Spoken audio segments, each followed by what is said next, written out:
নমস্কার বন্ধুরা, আজ রান্না করব ভিন্ন স্বাদের মাংস।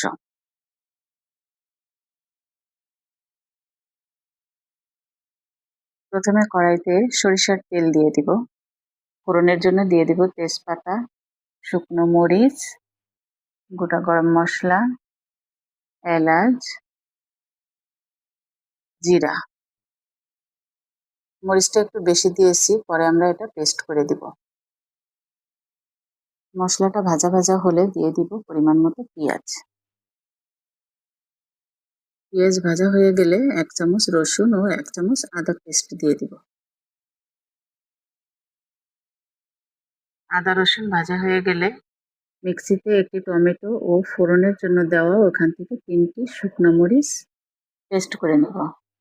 তারপরে হলুদ, গরম মশলা, জিরা গুঁড়া, ধনে গুঁড়া, মরিচের গুঁড়া, লবণ দিয়ে মশলাটা ভালো করে ভাজি করে নেব। তারপর একটু জল দিয়ে মশলাটা কষিয়ে নেব। পরে টমেটোর পেস্ট ও শুকনো মরিচের পেস্ট দিয়ে দিব। মশলাটা কষানো হলে দিয়ে দিব মাংস। মাংসটা ভালোভাবে কষাতে হবে। এ পর্যায়ে আমরা মাঝে মাঝে ঢেকে দিয়ে নাড়াচাড়া করে ভালো করে কষিয়ে নেব।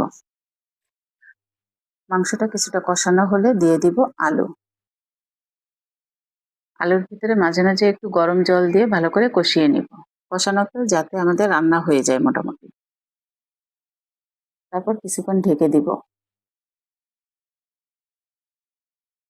পরে 1 কাপের একটু বেশি জল দিয়ে 7 থেকে 10 মিনিট ভালো করে হাই হিটে রান্না করে নেব। নামানোর একটু আগে জিরা গুঁড়া ও গরম মশলা গুঁড়া দিয়ে নামিয়ে নেব।